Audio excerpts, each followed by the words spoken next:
Welcome back into Talking Fitchburg. Transitioning here. It's our independent living segment for the month of November, and we're getting active. Yes, I've got Lori Devine here today, and she's from Tennyson Senior Living Health and Wellness Center. Lori, welcome to the show. Glad to have you here. Thank you. Nice to be here. I'm glad you didn't run away after you watched the first part of the show. I mean, it can be a little rough at times, so appreciate you taking the time out.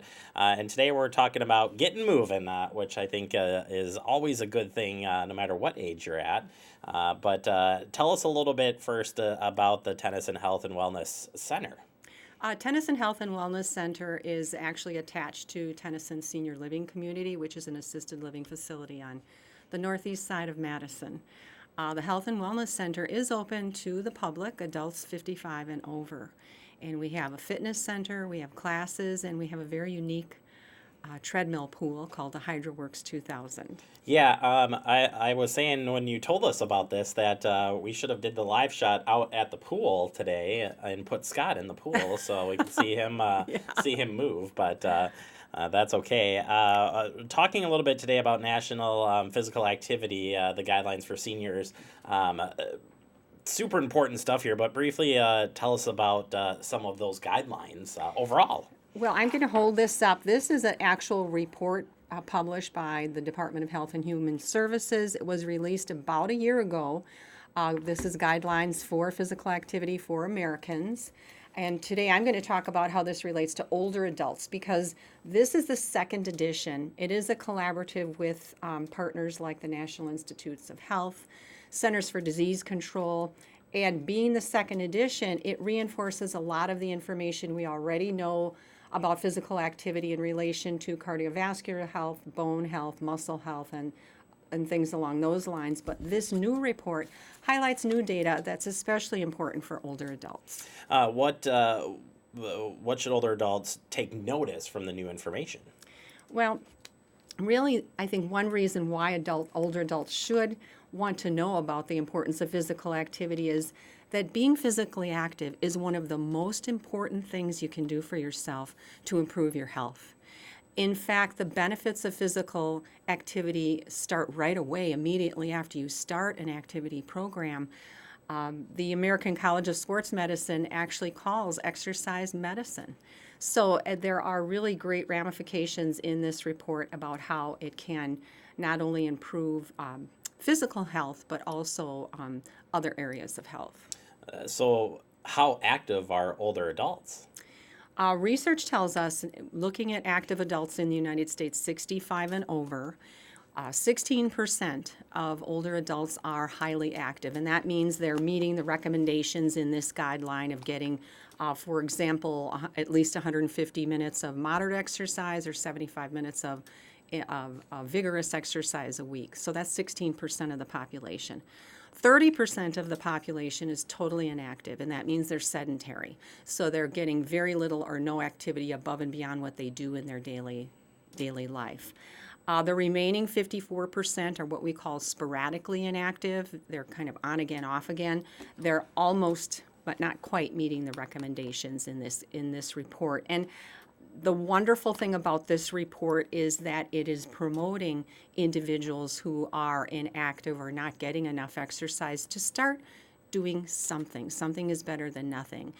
For example, the guidelines state, you should be getting 30 minutes of activity most days of the week. And the reality is that for many older adults, 30 minutes is a barrier. Not everyone can start a walking program for 30 minutes, but you can break it up in small bouts throughout the day. So as long as it hits that kind of 30-minute mark, Yes, or yes. more, whatever works out for you. But Yes. getting up and moving has so many benefits. Continuing on, it sounds to here that there's other things in this report that show like reduces in falls and taking the anxiety out.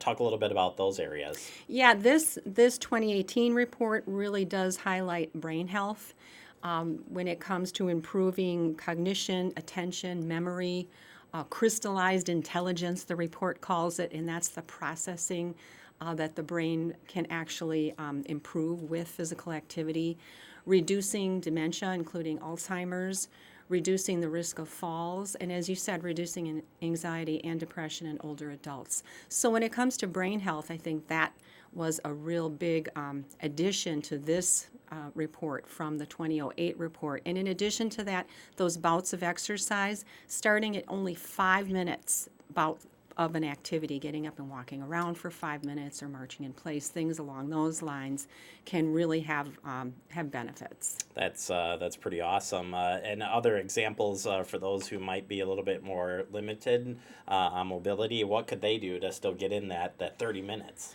Yes, even things like taking the stairs, or if you're bound to a chair, doing chair exercise, moving your arms. I guess the bottom line is finding something that you like to do and that you feel you can master and accomplish and be successful at.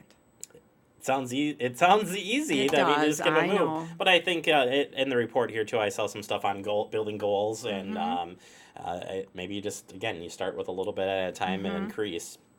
And quickly, if you could just talk about that pool piece that you guys have as part of the stuff going on for getting people moving. What I love about the pool is because it is 100% accessible, the floor raises up to meet the individual and the individual walks on. Regardless as to a person's mobility, they can get in that water. So the floor will lower them into the pool, and they'll be able to walk for in a way that they haven't been able to for years, improve their function, reduce the risk of falls. I have individuals that actually start to jog or run in the pool who tell me, Lori, I haven't ran in like over 10 years, but when I'm in the water, I can do it. Hip replacements, knee replacements. So a variety of physical challenges can be overcome by exercising in water. That's amazing.